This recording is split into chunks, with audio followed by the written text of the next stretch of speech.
Eventually, Sri Maharaj was challenged to give the answers to those 4 questions. And this was the first time that Sri Maharaj ever spoke in public. It was his first public lecture speech in the year 1955 in the holy land of Chitrakoot. Until this time of the conference, the devotees had observed and witnessed Sri Maharaji absorbed in deep devotional samadhi. Oblivious to the outer world, he was always, his consciousness drenched, absorbed, immersed in the divine love of Sri Radha Krishna. It was after age 28 that Sri Maharaj subsided and concealed his divine state of Radha Krishna, the ecstasy of Radha Krishna love, to reveal his inner wisdom, the ocean of his inner wisdom for the good of the souls, to selflessly serve and enlighten the souls like you and I. Like you and I. So everyone in that conference was utterly fascinated by his unparalleled mastery of all the scriptures. In fact, his devotees were even more astonished. Why? Because they had never seen Sri Maharaj study a single book. So they were all amazed and perplexed at the same time, wondering where he had hidden this treasure of divine wisdom up until that point.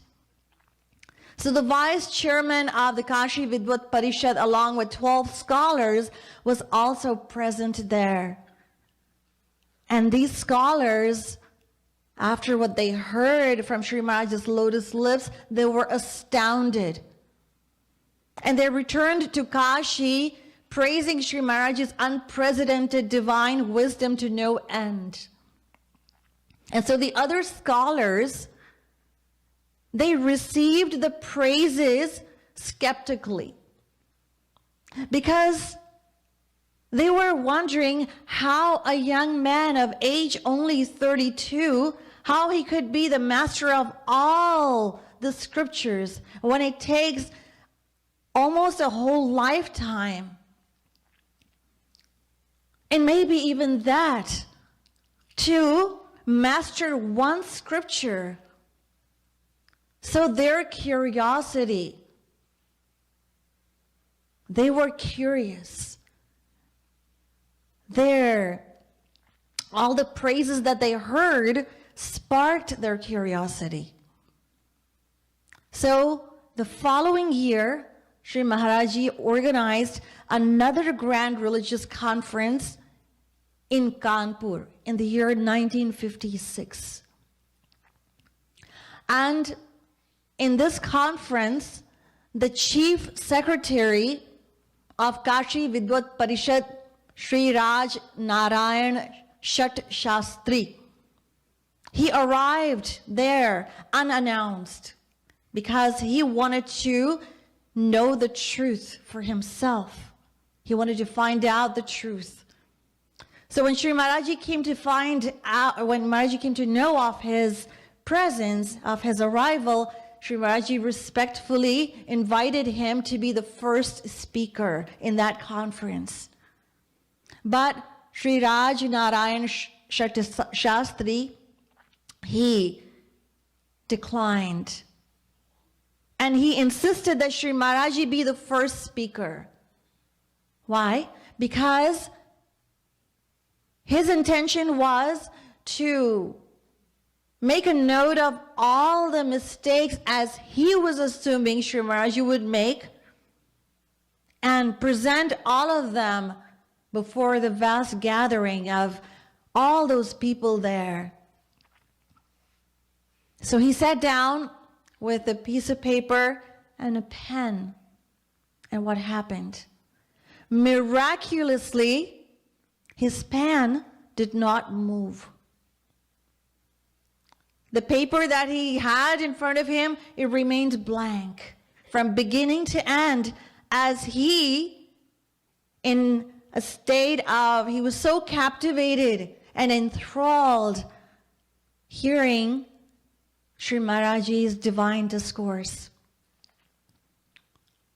And when it was his turn to come up and speak, he declined and he said that he would speak the following day. So when he went up to speak the following day, Sri Maharaj did the same thing. He sat with pen and paper to list his mistakes. But the same thing happened. Even Sri Maharaj's pen did not move. Because the speech that Sri Raj Narayan Shukla Shat Shastri gave was the endless praise. It was nothing but the endless praise of Sri Maharaji. He returned to Kashi and he could not stop praising Sri Maharaji. And the scholars who had not heard Sri Maharaji, they all collectively decided to test his knowledge. The same question intrigued them. How could a young man of age only 32 be the master of multiple scriptures? So they decided to test Sri Maharaji's knowledge. So what did they do? They invited Sri Maharaji to Kashi. Invited him to Kashi, and they requested Sri Maharaj, and so Sri Maharaji graciously accepted their invitation. And they requested Sri Maharaji to deliver his discourses in Sanskrit language, which he had not done before. So he spoke for 9 consecutive days. And so the first day, he spoke in very simple Sanskrit.